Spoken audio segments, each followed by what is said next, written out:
Je suis absolument ravie de me retrouver au milieu de vous tous, parce qu'il n'y a pas de hasard. C'est une synchronicité, parce que je découvre quelque chose avec notamment les Polynésiens. Tout d'un coup, je me sens beaucoup moins toute seule. Vous allez comprendre pourquoi dans ce que je vais vous dire. Déjà, je me présente. Je suis en partie maori, comme les copines là-bas. J'ai grandi en Polynésie. Je vous dis tout de suite mon âge parce que ça vous donne une idée de quelle Polynésie dans laquelle j'ai grandi.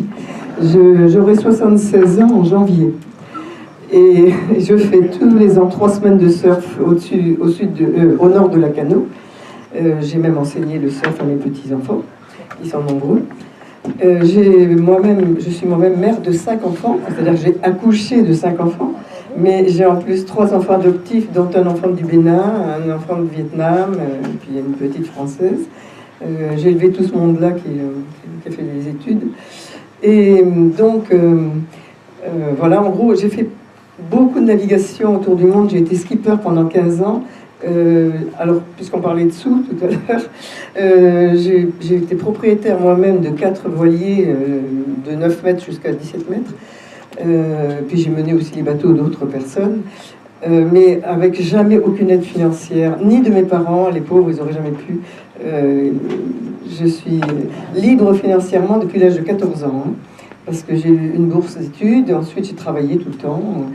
Donc j'ai jamais eu de sponsoring de quoi que ce soit pour tous mes tours du monde. Et dans ce sens-là, alors j'ai fait des études supérieures de physique et de maths, entre autres choses. Et puis ça fait un peu que je me vante là, hein, je suis désolée, mais c'est juste pour que vous sachiez un petit peu ce que j'ai fait. Hein. J'ai écrit plus de 65 livres. Ça va du cours de mathématiques à la collection du Père Castor pour les enfants, en passant par le roman, les récits d'aventure et la santé, parce que ça fait 40 ans que je travaille sur la santé, mais de manière naturelle, c'est-à-dire sans compléments alimentaires, sans médicaments, sans rien du tout. J'ai été obligée d'écrire un livre qui s'appelle La méthode France Guillain, mais c'est pas du tout par prétention, c'était pour me protéger des gens qui se réclamaient de ma méthode en la déformant. En réalité, j'ai réuni des techniques traditionnelles qu'on trouve en Afrique, qu'on trouve en Polynésie, qu'on trouve en Chine, qu'on trouve un peu partout, qui utilisent que la température, l'eau, qui utilisent l'argile, l'alimentation la plus traditionnelle, qui est la plus intelligente en fait. Et j'ai décrit en 1979 une alimentation humaine, heureusement que je publie par écrit, hein, parce qu'on a un éditeur là.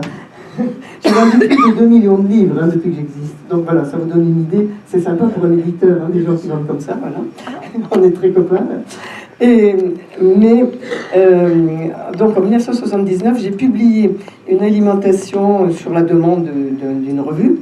Et 29 ans plus tard, Harvard, à la suite de 22 000 études internationales, a publié exactement la même alimentation. Alors je peux vous dire, j'étais hyper fière en 2008 quand j'ai vu que 29 ans avant, j'avais publié à la cuillère à soupe près exactement les mêmes conseils donnés. Et surtout, ce qui est très important, c'est que cette alimentation rejoint toutes les cultures traditionnelles alimentaires dont on dit beaucoup de mal aujourd'hui quand on parle d'alimentation, parce qu'on les a déformées. Mais si on les reprend telles qu'elles étaient à l'origine, et ça j'y tiens énormément parce que l'alimentation, c'est la première chose qui transmet la culture. C'est la toute première. Et il se trouve que l'alimentation idéale de l'être humain, elle existe, elle est la même dans le monde entier. Si vous regardez la composition d'un couscous, d'une paella, d'un cassoulet, enfin, alors je ne vais pas parler de tout ce qu'on fait en Afrique, en Asie, etc., etc. C'est toujours les mêmes types de composition d'aliments et ce sont toujours les repas les plus délicieux. Alors je trouve merveilleux que l'alimentation idéale au niveau de la santé soit aussi l'alimentation la plus traditionnelle qui existe. Voilà, tout ça a été démontré par l'INSERM. Je travaille avec des chercheurs du CNRS et de l'INSERM depuis 22 ans. Voilà, enfin bon, voilà. Ce que je voulais vous dire aujourd'hui, c'est ce qu'est la femme maori. Et la femme maori ou maori, selon qu'on est en Nouvelle-Zélande ou dans le reste du Pacifique, c'est quelque chose de très très particulier. c'est une culture où les filles et les garçons ont toujours été élevés de manière identique. C'est-à-dire que, comme le disait Roti Mackey hier, dans la langue et dans la philosophie maori, il n'y a pas de clivage, il n'y a pas de différenciation de valeurs ou de hiérarchie entre les hommes et les femmes. D'ailleurs, la plupart des prénoms sont mixtes. Les rois, les reines se succèdent, les chefs de village, des hommes, des femmes. Il y a toujours eu une immense égalité entre les hommes et les femmes dans cette zone du monde. Françoise Dolto l'avait souligné, elle avait dit que c'était le seul pays où elle avait vu élever vraiment à égalité. Les garçons font la cuisine, le ménage, comme les filles. Les filles grimpent aux arbres à 15 mètres dans les airs, plongent sous l'eau à 20 mètres pour pêcher comme les garçons. Ce qui fait qu'en fait, en plus, comme on y a ajouté la civilisation occidentale, eh ben, on a fait un peu de nous des superwoman. C'est pas pour nous vanter, mais il fallait qu'on sache tout faire. Il fallait qu'on ait toutes les qualités des filles des îles, plus les qualités des Européens. Alors, je ne sais pas si vous voyez ce que ça donne. Voilà. Et donc, et en plus de ça, on a eu la colonisation avec beaucoup... La colonisation a transformé la femme polynésienne, par exemple, en mineure. C'est-à-dire que avant, les femmes en Polynésie étaient vraiment, avaient leur voix reconnue partout, et bien tout d'un coup, elles n'avaient pas le droit de vote quand on a installé la France en Polynésie. Vous voyez, on a créé des valeurs hiérarchiques qui n'existaient pas. Il y avait des fonctions, et il n'y avait pas des supérieurs et des inférieurs. C'était vraiment quelque chose de très très typique là-bas. D'ailleurs, il en reste encore qu'il n'y a pas de racisme, il n'y avait pas de mépris de classe. Vous voyez, et ça va même beaucoup plus loin. Quelqu'un qui avait fait 20 ans de prison, il avait payé sa peine, il était accueilli comme un prince en sortant de prison, ce qui choquait énormément les Européens, bien sûr. Vous voyez, mais c'était un être humain est un être humain avant tout. Et ça, moi j'aimerais bien... Alors, il faut savoir aussi qu'au niveau de la taille physique, eh bien, tous les documents qu'on a de la fin du 19e siècle et du début du 20e siècle, les femmes sont plus grandes que les hommes. C'est très exceptionnel dans le monde, cette chose-là. Les hommes sont très costauds, hein, ils sont baraqués, costauds, tout ce qu'on veut, mais ils sont un peu plus petits. Et les femmes sont très longilines, très grandes. Hein. Si je dis des bêtises, Roti, tu me coupes. Hein. Voilà. Et... Voilà. Et moi, je me suis intéressée à la philosophie, à la mentalité maori, parce que j'ai toujours senti qu'il y avait quelque chose de très spécifique dans ce peuple-là, une espèce de capacité au bonheur qui passe par-dessus tous les problèmes qui puissent exister. Il peut y avoir des typhons, tout ce qu'on veut, on rigole. C'est pas par inconscience, on est absolument... super heureux d'avoir survécu. Vous voyez, il y a une espèce de capacité au bonheur qui dépasse tout. Et j'ai donc étudié un travail merveilleux qui a été fait par un Français qui s'appelle Louis-Claude Vincent. Pour ceux qui connaissent la bioélectronique, il y en a qui connaissent par ici, personne n'a entendu parler de ça. Enfin, c'est utilisé en hôpital, il y en a qui connaissent, hein, voilà. Eh bien, c'est un très grand savant, hein, Louis-Claude Vincent. Et il a travaillé des dizaines d'années de sa vie sur les Maoris, justement, sur cette population très particulière qui, en fait, est issue d'un continent dont il n'y a plus aucun doute aujourd'hui, un continent mou qui couvrait tout le Pacifique. On a des vestiges physiques évidents de ce continent, puisque dans les îles Cook, par exemple, on a des îles qui sont traversées de part en part, complètement traversées par des routes dallées, ce qui n'a aucun sens dans une île. Mais la cartographie subocéanique, c'est-à-dire de la profondeur des océans, faite par les Américains, et puis maintenant faite avec tous les moyens qu'on a actuellement, montre que ces routes se sont effondrées complètement au fond du Pacifique. Et l'île de Pâques, par exemple, contrairement à ce que je ne sais plus quel Américain a écrit, il a écrit un livre qui s'appelle « Effondrement ».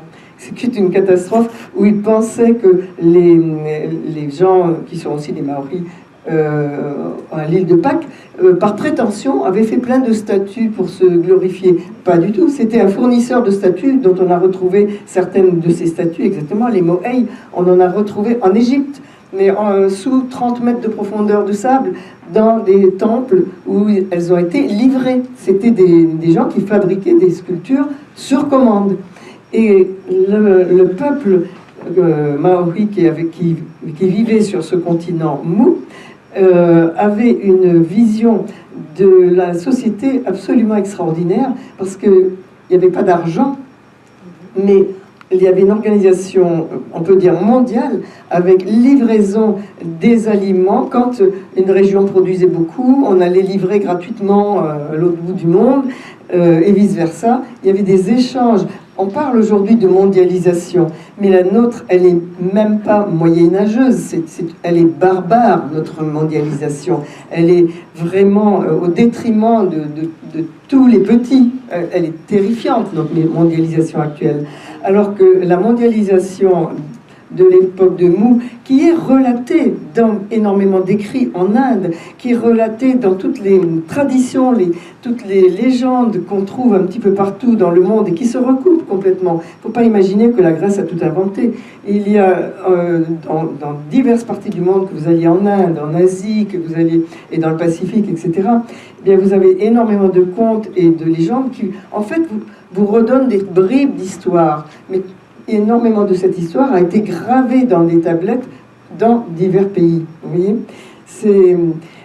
vous savez, de tout ce qu'on a comme reste, même la Bible par exemple, on peut la regarder comme un résidu de civilisation ancienne. Imaginez qu'aujourd'hui par exemple, il y ait tout simplement, ce qui a failli arriver en 1999, un météorite de belle taille qui percute la planète.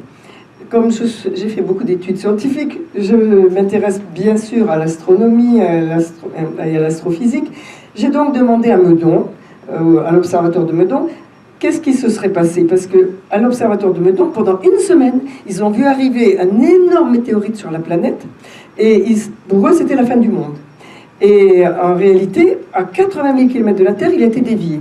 Ça nous a été annoncé à la radio le lendemain, et j'ai demandé, mais qu'est-ce qui se serait passé si ça avait percuté la Terre? Mais ils m'ont dit, c'est très simple, la planète aurait tourné à une immense vitesse pendant plus de 70 ans, avant de se stabiliser de nouveau, et pendant ce temps-là, on aurait eu un tsunami permanent pendant 70 ans. Un tsunami permanent, ça veut dire qu'il serait resté sur la planète. Ceux qui habitent dans l'Himalaya tout en haut, qui ne sont pas forcément les plus modernisés, il serait resté quelques personnes enfouies sous la terre à quelques endroits, mais toute notre bonne électricité, notre informatique, et même nos livres, tout aurait disparu complètement en poudre, en poussière, en tout ce qu'on veut. Et il serait resté quoi? Imaginons que si moi, par exemple, j'étais restée vivante, eh bien, déjà, il fallait survivre, c'est-à-dire se protéger, manger. Donc, la culture, on oublie beaucoup de choses. J'aurais gravé dans la pierre pi égale 3,14, j'aurais gravé dans la pierre toutes sortes de formules de trigonométrie que je connais par cœur, etc., etc., puis que plus personne n'aurait compris au bout de 2 générations. Parce que si vous allez à l'île de la Réunion, par exemple, quand on a trouvé les Français qui avaient fui la guerre de 70 et qui se sont multipliés dans la brousse, ils avaient un vocabulaire réduit à 15 mots, hein, au bout de 3 générations. Ils avaient complètement régressé. Parce que après les grandes civilisations, si tout d'un coup il y a un cataclysme, les tout premiers savent encore tailler des silex, mais les suivants, ils ne savent plus les tailler. C'est le contraire de ce qu'on peut percevoir. Vous voyez? Et donc, qu'est-ce que j'aurais fait? Eh bien, j'aurais créé une religion, parce que j'aurais fait apprendre par cœur des textes de physique, de chimie, de mathématiques, qui n'auraient eu plus aucun sens, mais pour obtenir que les gens les retiennent par cœur, ben, j'aurais fait comme dans Tintin.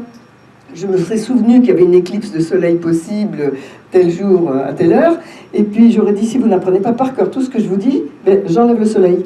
Voilà.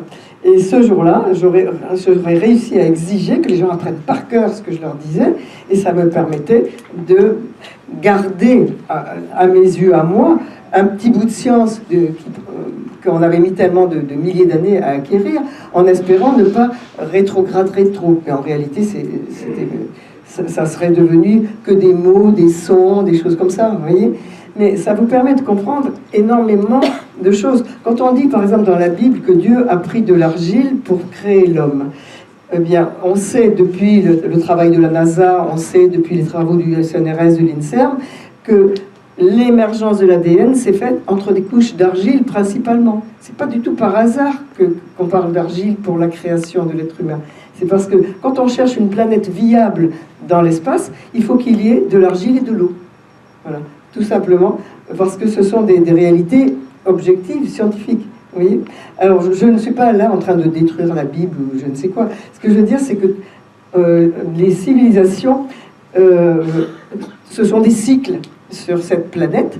Il y a eu des très grandes civilisations avant nous. Eh bien, la civilisation maori est une grande civilisation qui a disparu, on peut dire, engloutie par les flots, mais en même temps, il en reste quelque chose que je veux préserver à tout prix. C'est pour ça que j'écris d'ailleurs, et que merci à toutes les copines, parce qu'elles ont travaillé dans le même sens. On ne se connaissait pas, on s'était jamais vus, mais on s'est aperçu qu'on faisait exactement le même travail de recherche pour ne pas perdre cette perception de la vie très très respectueuse de l'autre. Quand on parlait hier des femmes et des hommes qui se déshabillaient, qui se vivaient nus, j'ai vécu dans des tas de pays où les gens vivent nus, que ce soit avec les Papous, avec les Mélanésiens, aux Philippines, il y a aussi un endroit comme ça. Eh bien, il n'y a pas plus respectueux de l'autre que ceux qui vivent nus. On est dans une fragilité tellement absolue qu'on n'a pas d'autre choix que d'être infiniment respectueux. S'il y en a qui connaissent le naturisme ici, d'ailleurs vous êtes dans une côte où vous avez un outshot qui est pas loin, là. Eh bien, on ne peut pas faire autrement que respecter l'autre et respecter la sexualité plus que partout ailleurs. Parce que quand on est tout nu, on ne peut pas dire à un garçon t'as pas de couilles, je suis désolée, on les voit. Donc on peut plus parler de nichon parce que c'est tellement irrespectueux, c'est pas possible. Vous voyez, on est obligé d'être dans le respect de l'autre obligatoirement. Et je peux vous dire que dans les pays où les gens vivent nus comme ça en permanence, vous n'avez pas de viol, vous n'avez pas d'inceste, vous n'avez pas d'endogamie, vous n'avez pas toutes ces choses et vous n'avez pas cette vulgarité grossière vis-à-vis du sexe. C'est vraiment le respect le plus grand. Donc, et quand j'étais enfant, il y avait encore beaucoup de gens maoris qui vivaient nus chez eux. Et le pareo, enfin que vous appelez le pareo, servait justement quand quelqu'un faisait toc toc, j'arrive, on mettait vite un pareo pour être décent, pour recevoir les autres. Eh bien, sachez que quand même, à Papeete, la loi française avait interdit le port du pareo parce qu'on était nus en dessous. Mais vous n'êtes pas nus sous vos vêtements, vous? Vous êtes tous nus sous vos vêtements. Eh bien, le pareo était interdit à Papeete, alors que le pareo, à l'époque, quand les femmes le mettaient, il partait du cou jusqu'aux chevilles. On a des photos où les femmes sont en randonnion avec le pareo. Et, voilà. Et c'était des photos choquantes parce qu'elles étaient nues en dessous. Non, mais vous imaginez un petit peu ce qu'on a amené dans ces pays d'absurdité et de regard complètement tordu, en fait. Vous voyez, quand je suis arrivée en France pour m'y installer après mes navigations, je suis allée emmener mes enfants dans la forêt. Et puis, très rapidement, je mettais mes enfants pieds nus, ils couraient, ils n'étaient pas tout nus, ils étaient habillés. Eh bien, au bout de deux ou trois week-ends, mes enfants viennent. Maman, tu sais, il y a un monsieur qui m'a montré son zizi. Je dis, qu'est-ce que c'est que cette histoire-là? J'en parle à une maman qui avait son enfant à l'école avec la mienne. Elle me dit, tu sais, il ne faut jamais perdre les enfants de vue ici, dans les bois et tout ça. C'est très dangereux. Il y a des gens qui violent les enfants, qui les tuent. Moi qui avais vécu avec des Papous, avec des Mélanésiens, qui avaient vécu aux Philippines, qui avaient vécu dans des tas de pays où les enfants étaient totalement libres, je me suis dit, mais où est-ce que je débarque? C'est pas possible.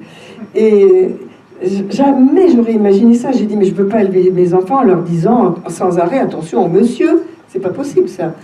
Et là, on m'a dit, bah, si tu veux être tranquille, tu vas dans un lieu naturiste, là, les gens vivent nus et tu es tranquille. Et j'étais ébahie de voir que c'était le seul endroit où on était tranquille. Je ne sais pas si vous vous rendez compte de ce que ça représente. Et donc, là, vraiment, je me suis dit, il faut qu'on préserve cette mentalité qu'on avait chez nous, qui était extrêmement forte, qui existe encore, mais qui est en train de disparaître beaucoup, beaucoup. Et donc, de mon côté, et j'ai déjà l'écriture qui me permet de transmettre ce qui est important, mais en plus, il faut qu'on retrouve cette place de la femme maori et sa grande dignité. Ce qui est très remarquable, c'est cette immense dignité et cette espèce d'assurance tranquille quand les femmes maoris. Quand j'avais 20 ans, il y avait le MLF en France. En plus, je me suis mariée avec un garçon. Dans sa famille, il y avait Benoît de Groux. Je ne sais pas pour ceux qui connaissent un petit peu, mais Benoît de Groux, c'était une féministe. Hein, bon. Elle me reprochait d'ailleurs de poser pour la mode, par exemple. Voilà. Eh bien, je me suis rendu compte qu'en Polynésie, les femmes, contrairement à la France, ne se sont jamais senties obligées de se déguiser en garçon pour prendre des postes importants. Elles n'ont pas éprouvé le besoin de se couper les cheveux, de prendre la cigarette, etc. Et très, très féminines, elles ont pris leur place importante, mais sans jamais le besoin d'être identiques à des garçons. Parce qu'il ne faut pas confondre identité et égalité. L'égalité des droits, c'est une chose, et l'identité, c'en est une autre. On peut être très féminin, qu'on soit un garçon ou une fille.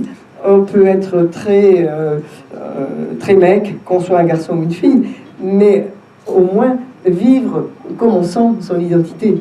Vous voyez? Voilà. Donc, j'avais envie de bien montrer cette égalité. Quand on parle de sexualité, la sexualité, c'est pareil. La sexualité, elle est une. Puis chacun fait tout ce qu'il veut avec son sexe. Qu'est-ce que c'est que ces lois sur le sexe? Ça veut dire quoi? Pourquoi pas des lois sur la main, des lois sur le nez, des lois sur les pieds? C'est aberrant, c'est une capture de liberté qui est absolument monstrueuse et qui crée le racisme sexuel. On ne peut pas dire autrement. Enfin, moi, je le conçois comme ça. Et là, toute la philosophie chez les Maoris vient de quelque chose d'extrêmement important qui différencie du monde dit occidental. Le monde occidental est construit sur un système binaire, comme l'informatique, c'est-à-dire la dualité. On est dans un univers ici où, depuis Abraham, le monde a été créé par Dieu. Et la création est toujours inférieure à son créateur. Hein. C'est le principe même. Donc ça a créé la hiérarchie, le bien, le mal, la gauche, la droite, le jour, la nuit, les hommes, les femmes, etc., etc.